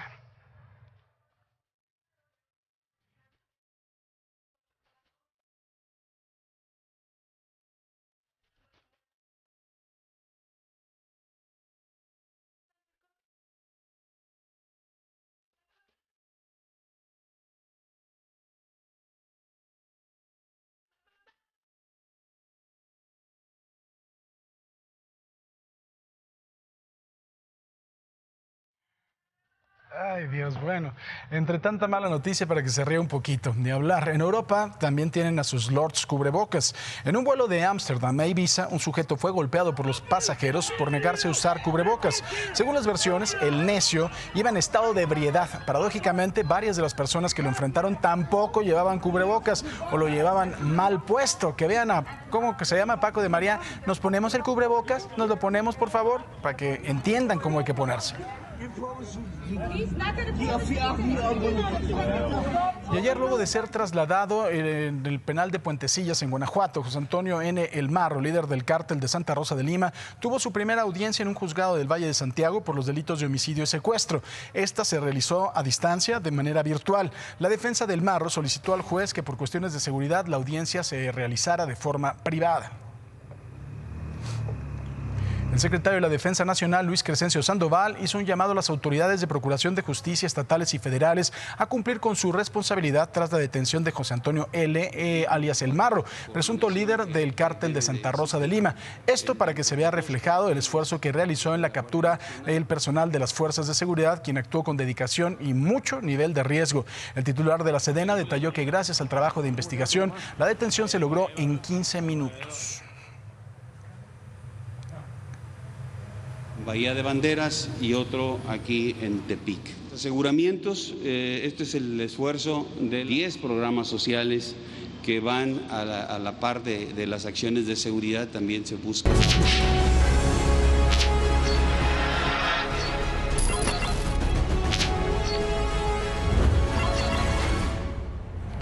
Pues bueno, ya está con nosotros Carlos Jiménez, a quien saludo con mucho gusto. ¿Cómo estás, mi Carlos? Muy bien, Paco, gracias. Gracias por acompañarnos. Buenos días a todos allá en casa. Oye, en un operativo conjunto desplegado por la Sedena, por supuesto, y la Guardia Nacional, fue capturada en Nuevo Laredo, Tamaulipas, una exagente de la Policía Estatal, identificada como Guadalupe N., la teniente, que es considerada como una de las piezas claves de la organización criminal del Cártel del Noreste, una escisión de los Zetas. Enfrenta acusaciones por delitos de homicidio, por supuesto, de homicidio calificado, asociación delictuosa y delitos en contra de los servidores públicos. La aprehensión ocurrió en el marco del Plan de Paz y Seguridad 2018-2024. Ahora, esto nada más se lo queríamos informar, pero tenemos un caso muy importante, Las Huellas del Crimen, que es una sección que va a estar a tu cargo para que nos cuentes precisamente de algunos casos que se resuelven con ganas, que se resuelven con tecnología, que también se resuelven con la voluntad de los propios agentes y de las propias autoridades de resolver. Sí, son casos que hemos tenido en la Ciudad de México, son distintos casos. En este caso, Paco, es un triple homicidio. Desafortunadamente, en este caso se sabe quién es la persona, la principal sospechosa del crimen, pero no se ha detenido. Pero vamos a platicarles de esto. Fue en abril de 2019 cuando el empresario Jacobo Quesada fue asesinado junto con sus hijos en un gimnasio de la alcaldía Gustavo Madero. Es un gimnasio que está al norte de la ciudad. El empresario Jacobo Quesada, su hija Patricia y su hijo Jacobo Jr. Ellos vivían en el estado de Hidalgo, Paco. Sin embargo, tenían negocios allá y aquí en la Ciudad de México. Precisamente un gimnasio que tenían en la alcaldía Gustavo Madero fue donde los asesinaron aquella noche. A los tres. A los tres, los asesinan a los tres dentro de este gimnasio. Ellos se encontraban esa noche, decidieron venir a la Ciudad de México, pensaron estar aquí durante la noche, regresar ya de madrugada a Hidalgo donde ellos vivían. Sin embargo, desafortunadamente fueron asesinados dentro de este gimnasio. Desde aquel entonces, Paco, las autoridades detuvieron a una persona, la principal sospechosa del crimen. Estamos hablando de Berenice A. Berenice A o Berenice N. Ella, Paco, era pareja de Jacobo Quesada. Lo que se sabe, la historia que se tiene detrás de esto es que tiempo atrás esta mujer fue empleada de limpieza de uno de los negocios del empresario Jacobo Quesada. Él estaba casado, sin embargo, en aquel entonces decide terminar su matrimonio y comenzar una relación con esta mujer. Una mujer que era su trabajadora, comenzó a hacer una relación con él, sin embargo, bueno, tiempo después, lo que se sabe y las autoridades hasta ahora lo apuntan así, es que ella ordenó cometer este crimen. Ese día ella fue detenida precisamente como la principal sospechosa de haber organizado el asesinato. Lo que saben las autoridades, Paco, es que ese día ella, a pesar de que regularmente no iba a este gimnasio, ella ese día fue esa noche al gimnasio. Las autoridades sospechan que el empresario y que el móvil del crimen, más bien, fue que el empresario decidió sacarla de su testamento. Esto debido a que descubrió que le había sido infiel y que le había sido infiel con un trabajador del gimnasio e incluso con su propio hijo, Paco. Esto es algo que él descubre, en el momento que él lo descubre, la saca del testamento y es lo que para las autoridades podría ser el principal motivo de este crimen. ¿Cómo se da el nexo? ¿Cómo descubren las autoridades que ella es la que contrata a los que son los autores materiales del homicidio? Ese día, Paco, esa noche, a diferencia de los días normales, como se puede decir, ella acude a entrenar a este gimnasio, situación que no ocurría regularmente. Ella nunca iba a este gimnasio. Esa noche ella está en este gimnasio y además lo que hace ella es distraer al guardia de seguridad o al encargado de la seguridad del gimnasio. Le pide, eran las 11 de la noche, le pide que le suba la música al volumen de la canción, le sube el volumen a la música, le pide que le ponga una rutina, lo quita de la puerta y mueve las cámaras de seguridad. Tenemos una imagen, si me la pueden poner en pantalla, donde ella aparece en el gimnasio. Es esta imagen la toma esa misma noche ella. Está en sus redes sociales. Ella la sube a su WhatsApp, incluso si se puede apreciar aquí, tiene un manos libres. Lo que saben ahora las autoridades es que a través de ese manos libres estaba hablando con la persona que comete finalmente el crimen. La verdad es que es de una frialdad impresionante. Sí, o sea, completamente. Está sonriendo, viéndose un espejo, haciendo ejercicio, coordinando el crimen. Sube esta imagen y en su imagen pone: esta noche nos tocó entrenar aquí. Esto lo hizo solamente 30 minutos antes de que se cometiera el crimen. Este hombre, ese es un retrato hablado que se hace gracias a personas que se encontraban afuera del gimnasio, que lo ven llegar esa noche al gimnasio, lo ven entrar al gimnasio, mientras ella estaba en la parte del fondo del gimnasio entrenando. En el tercer piso estaba Jacobo su hijo, y Patricia estaban platicando. Sin embargo, llega este hombre con la música a todo volumen, sin nadie que vigile la puerta. Él puede entrar, entra hasta el tercer piso y ahí asesina a tiros a los tres. ¿Este hombre todavía no ha sido detenido? Este hombre no ha sido detenido, lo están buscando las autoridades, sospechan, es una sospecha que este hombre es realmente la actual pareja de esta mujer. Esta mujer está prófuga. Ella está detenida, ¿no? No, ella fue, a eso vamos. Ella fue detenida esa misma noche, Paco. Sí. Fue presentada ante el Ministerio Público. El Ministerio Público la consigna, la manda a un reclusorio. Sin embargo, el juez decide liberarla esa misma noche. El juez considera que la actuación del Ministerio Público al consignarla no fue la adecuada. Considera que no tuvo que haberla detenido porque en ese momento no hubo una flagrancia en el crimen. Si bien tenían la sospecha de que ella lo había ordenado, tenían algunos indicios, pero no había una flagrancia. Entonces el juez decide liberarla. Ella queda en libertad desde ese día. El lunes por la mañana después del crimen. El crimen sucede el viernes, la encarcelan el sábado y el lunes queda ella libre. ¿Esos coches son de la familia? Esos coches es una colección del empresario Jacobo Quesada. Un día después, Paco, solo un día después de que ella queda libre, 3 días después de que son asesinados su ex esposo y los hijos de esta, ella va con unas plataformas a la casa de su ex esposo y se lleva todos sus carros. No tiene las llaves de los carros, pero se lleva todos. Estamos hablando de una colección de autos valorada en 20 millones de pesos. Todos los carros se los lleva ella, se lleva carros, se lleva motos, todo se lo lleva en plataformas desde su casa. Pero incluso, ya no está en el testamento esta señora. No, ya no está en el testamento. Incluso desde ese entonces, ahí tenemos una imagen captada en Hidalgo. Ella está en uno de los vehículos que se llevó con la plataforma, que obtuvo después algún juego de llaves, pero ahí andaba en Hidalgo. Es un Corvette del año, el que traía, que era de Jacobo hijo. Bueno, ahora ya lo tenía ella. Desde entonces ella es comenzada. ¿Cuál es su situación jurídica en este momento? En este momento tiene ya, ahora sí, después de año y medio, una orden de aprehensión. Ahora sí, la Fiscalía de Justicia obtuvo una orden de aprehensión en su contra.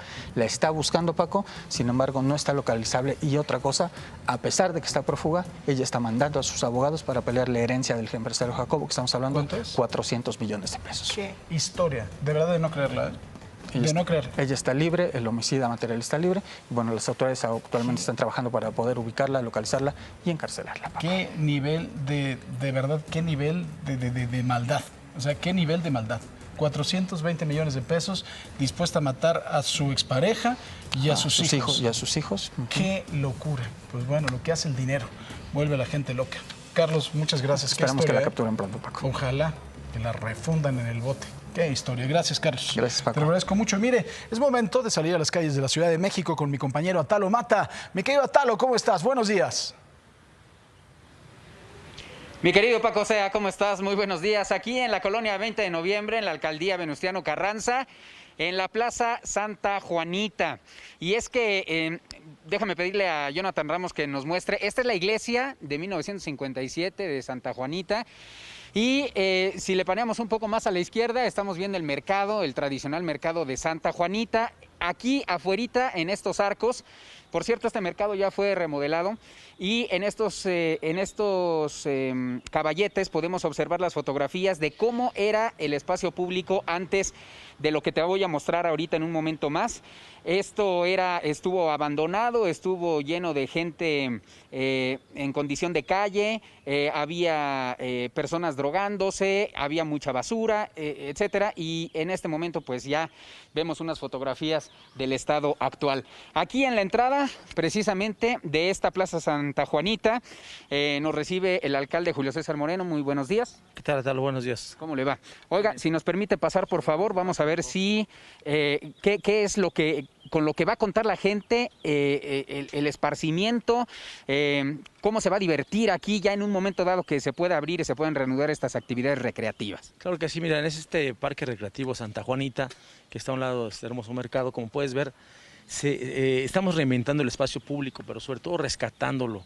Este era, aunque no lo creas anteriormente, un tiradero clandestino de basura donde prácticamente era la tolva del mercado Santa Juanita y toda la gente venía a depositar aquí su basura, había gente en situación de calle, se vendía droga por todos lados y no existía un solo metro cuadrado de área verde. Hoy ve qué hermosa quedó el área verde.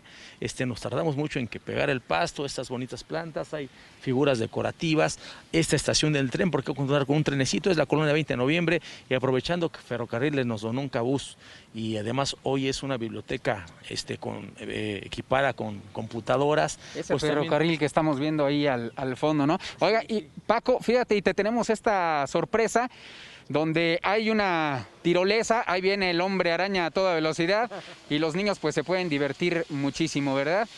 Nos queda un escaso 1 o 2 minutos, si nos puede decir lo último, por favor, estimado alcalde. Sí, pues mira, esta tirolesa es una de las tantas atracciones que va a tener este hermoso parque, esta tirolesa de más de 10 metros de altitud, pero sobre todo decirte que tiene área no solo recreativa, tiene área deportiva, cultural, tiene cancha de fútbol empastado, tiene una hermosa velaria donde va a haber, se llevan a cabo todos los eventos culturales y lo mejor, también hay un espacio para los seres sintientes, para todas se llama paseo canino, para las mascotas de las personas, que es donde pueden traer prácticamente a todos sus seres de compañía, animales de compañía, y prácticamente aquí va a estar abierto desde las 6 de la mañana hasta las 11 de la noche.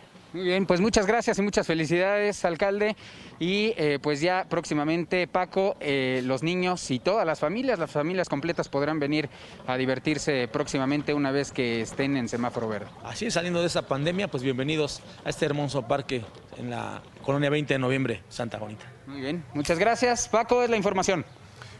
Pues qué bueno que se tengan estos proyectos. Saludos al alcalde y un abrazo para ti. Gracias, Atalo. Buenos días. Buenos días. Gracias.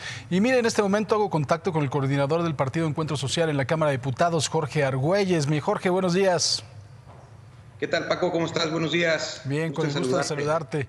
Oye, pues bueno, se ha puesto sabroso, por decirlo de alguna forma, este asunto de la mesa directiva de la Junta de Coordinación Política en la Cámara de Diputados. Ustedes siguen apoyando el proyecto de la 4T, pero hay cosas que no están de acuerdo, como por ejemplo el protagonismo que quiere tomar el Partido del Trabajo. Pues mira, definitivamente, como bien señalas, nosotros respaldamos el proyecto del presidente de la República, estamos convencidos que este cambio de régimen se tiene que sentir en las mesas, en los bolsillos, en la tranquilidad, en la seguridad de las mexicanas y de los mexicanos. Y no estamos de acuerdo en que ahora el Partido del Trabajo quiera a toda costa rebasar, crear una falsa, una ficticia tercera fuerza para hacerse de la mesa directiva. Creemos que esto va en contrasentido total a lo que salimos a combatir en esta cuarta transformación, en esta coalición Juntos Haremos Historia. Y bueno, esto ha lastimado a nuestro grupo parlamentario y por eso hemos señalado que no estamos de acuerdo en que intenten interpretar la ley a modo. Esto nos regresaría a prácticas neoliberales definitivamente. Ahora, ¿cuáles son finalmente estas acciones o estos movimientos que quiere hacer el Partido del Trabajo? Primero se quiere poner como mayoría artificial y también quiere tomar el control de estos órganos legislativos.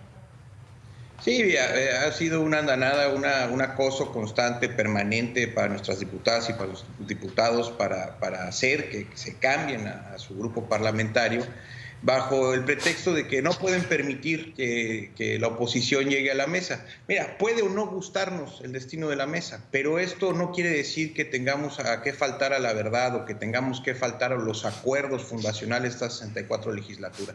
Ese es el tema. Estamos convencidos que la fuerza de la coalición Juntos Haremos Historia en la Cámara de Diputados puede frenar con los votos, tenemos los votos suficientes para frenar cualquier embate de la oposición, pero siempre haciéndolo con estricto apego a la ley y a la verdad. Lo que toca es un punto fundamental y un término importante, acuerdo fundacional de esta legislatura. En eso ya habían quedado y no se vale salirse del guión, ¿no? Creo que los acuerdos entre los políticos se deben de respetar también para darle certidumbre a los ciudadanos.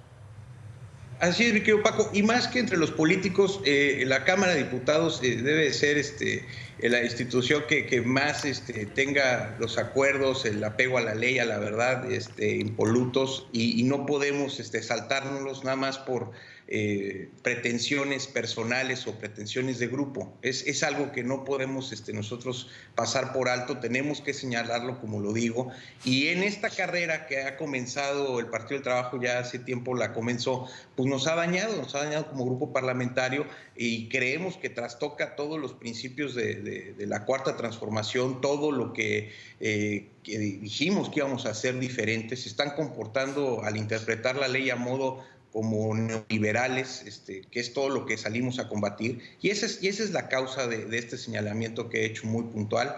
Me eligieron las diputadas y los diputados de Encuentro Social para respetarlos, para respetar la ley, y evidentemente ahora tengo que pronunciarme también para respetar la dignidad de las diputadas y los diputados que represento. Pues Jorge Argüelles, te agradezco mucho, Jorge, que hayas tomado este Skype. Estamos muy pendientes, por supuesto, de en qué termina este asunto. Vamos a estar muy, muy de cerca. Le agradecido siempre yo contigo, Paco. Muchas gracias, te mando un fuerte abrazo. Gracias. Igualmente, va otro de vuelta. Y por supuesto que le vamos a presentar ahora esta bonita sección que nos llena de... Y empieza a gritar desde antes de la sección. Vamos con Marlene Stahl y así amanece.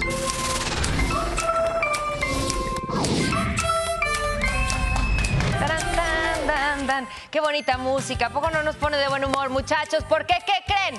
Son las 7 de la mañana ya con 33 minutos, momento de despertar, de animarse, porque hoy amanecemos en Campeche, uno de los estados con menos muertos y casos positivos de COVID-19 y que actualmente se encuentra en semáforo naranja, o sea que allá sí están siguiendo las recomendaciones para cuidar su salud. Eso me parece perfecto, deberíamos de todos tomar el ejemplo.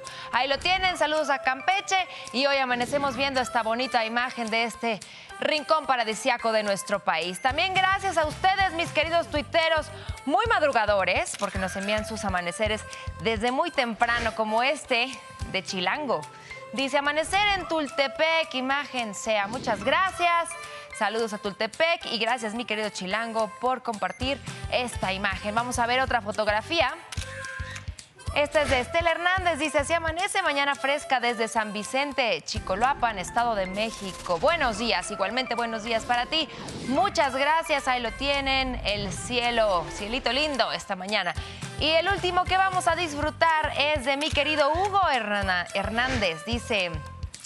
Así amanece de colorido nuestro cielo tapatío. Buenos días a todos, así es, buenos días, gracias y saludos hasta Guadalajara.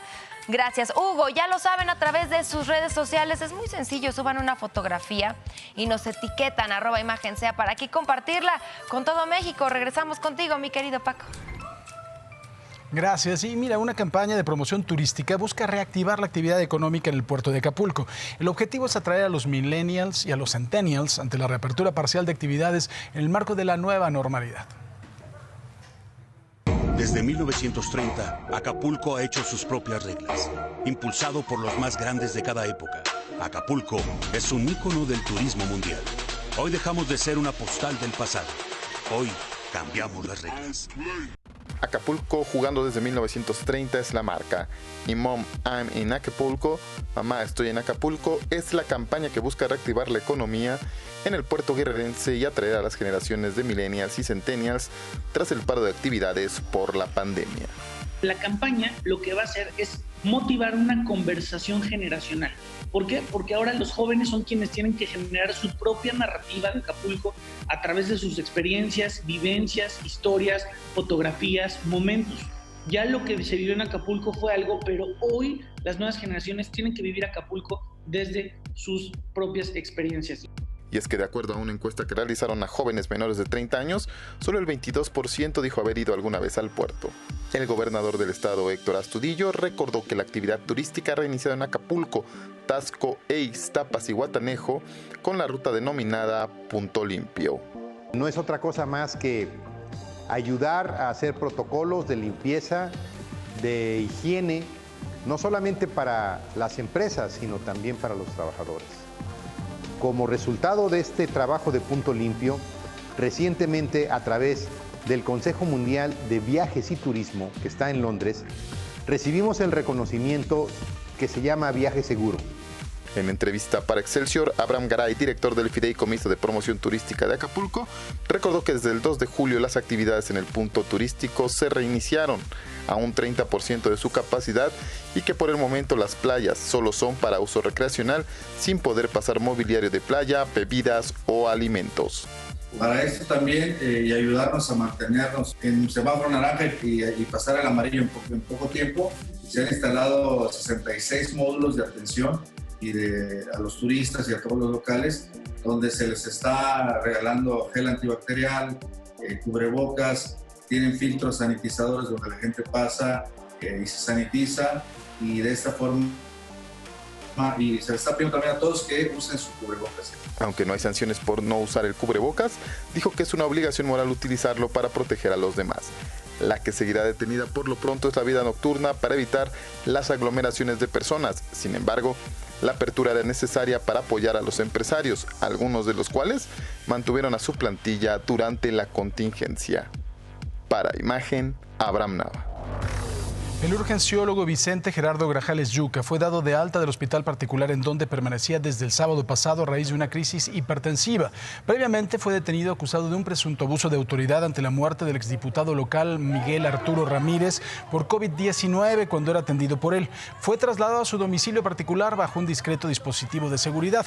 A su llegada, los vecinos del lugar lo esperaban con pancartas y gritos de apoyo. Tras la petición ante un juez de control, este autorizó el cambio de medida cautelar de prisión a domicilio. Vamos al clima con Samantha Robles, Sammy Rocks. Felicidades.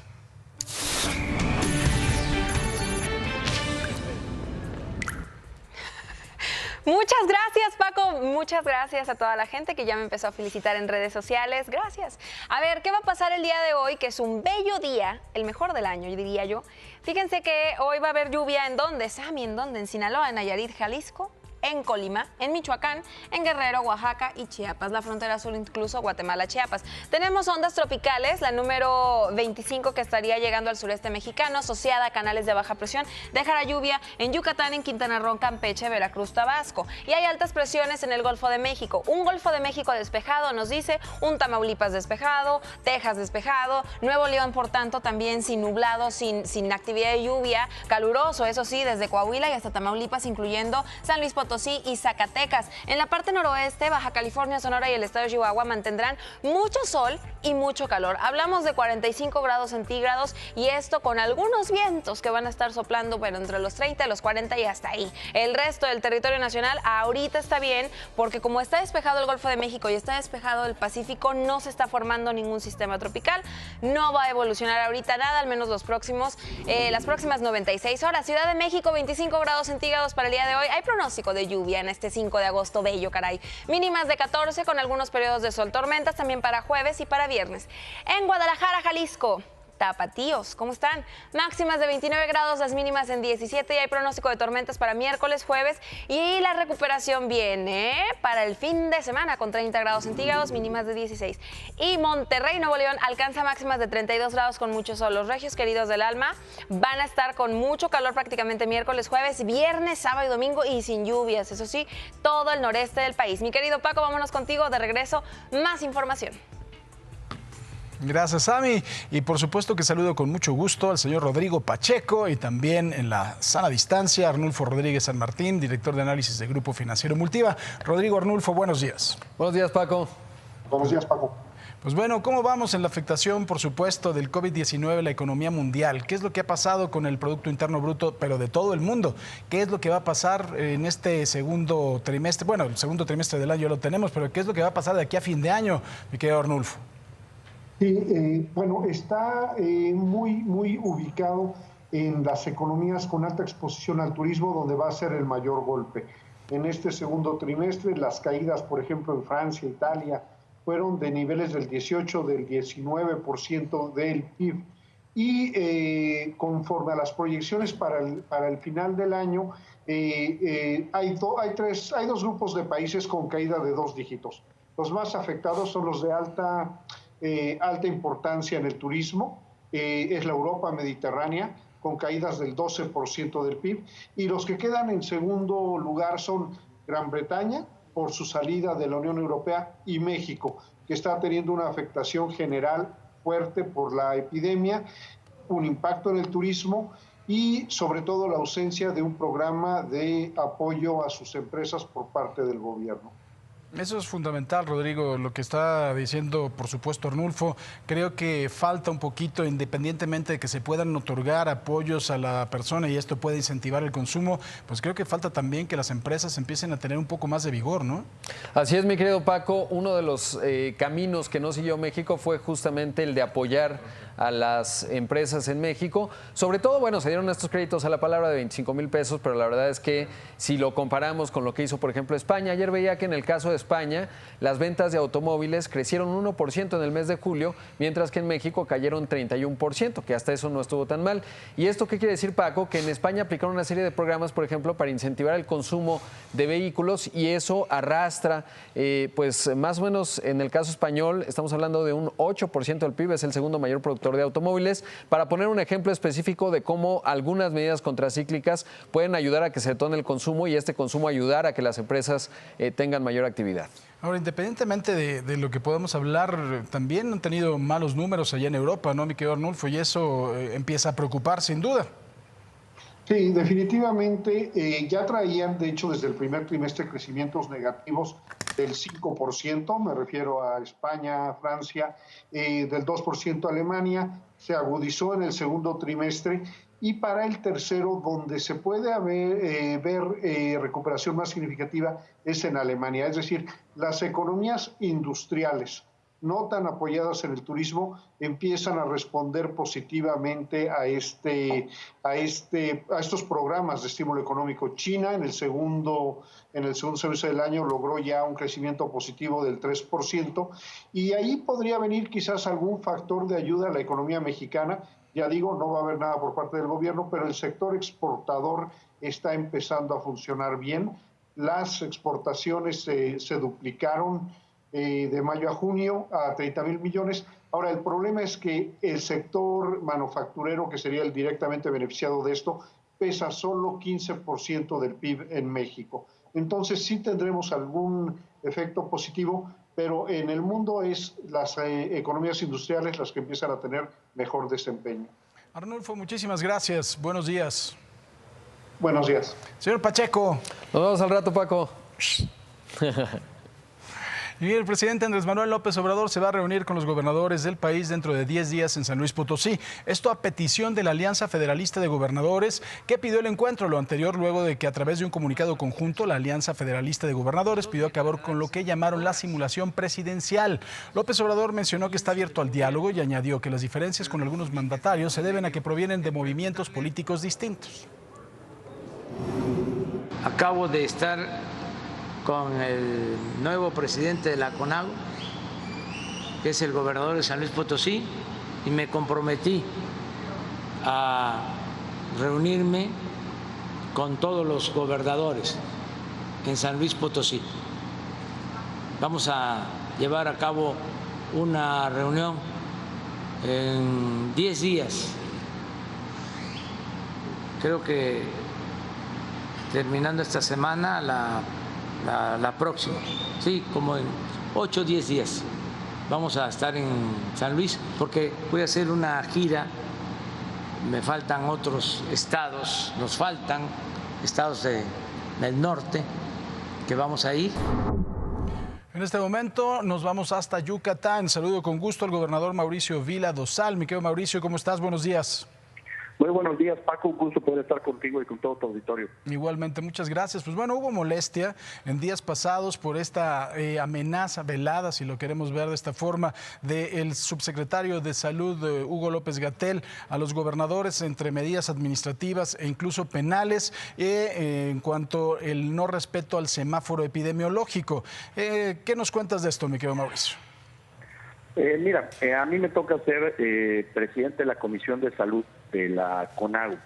Y el día jueves de la semana pasada, que es la reunión que tú comentas, pues sí, evidentemente hubo mucha inconformidad de parte de los gobernadores porque lo que se venía platicando era algo totalmente en otro sentido.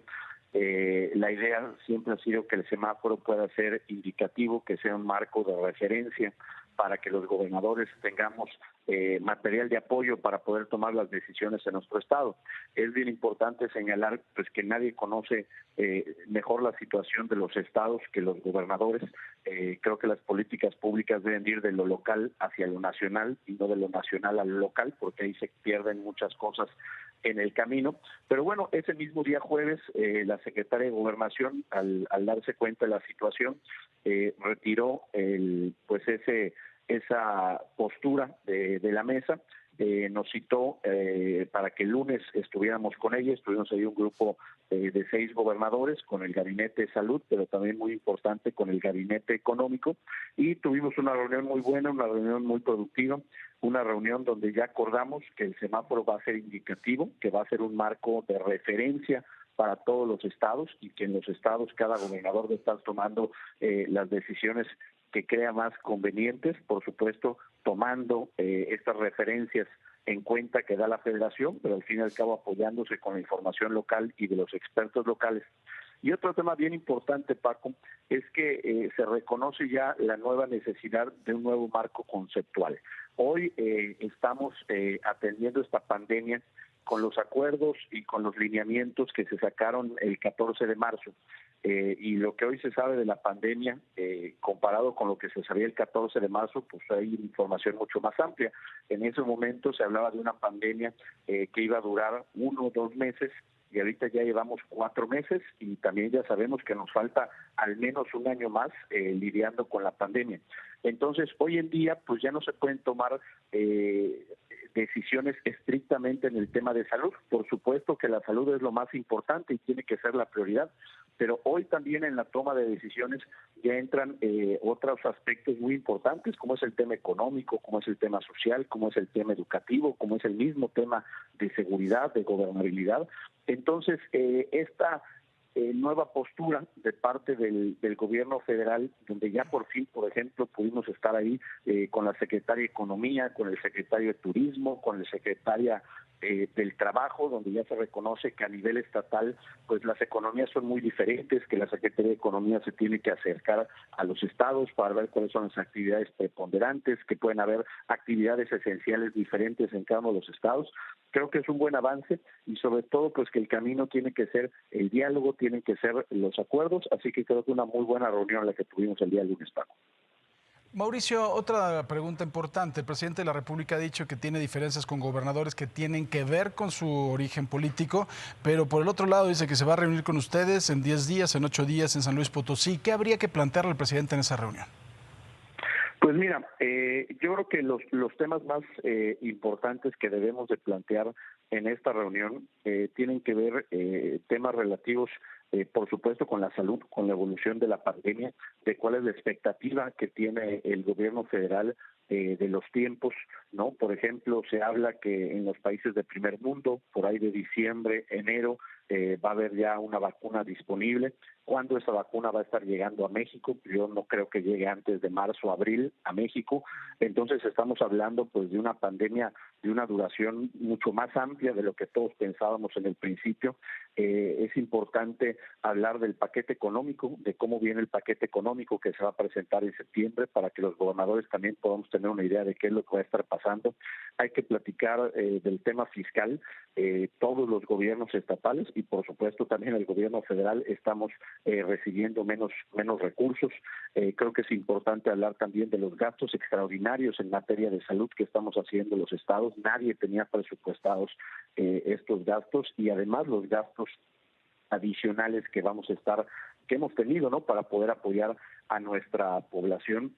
Es importante hablar de los proyectos estratégicos, los llamados proyectos emblemáticos en los estados, que son obras de infraestructura que se nos han ofrecido. Creo que hay muchos temas. El tema de clases, ¿no? Ya todos sabemos que vamos a iniciar de manera virtual, pero seguramente habrán algunas regiones en los estados que tienen un nivel muy bajo de contagios que podrían empezar clases a nivel presencial. Me queda claro que no se puede en todos lados, pero habría algunos lugares que a lo mejor sí.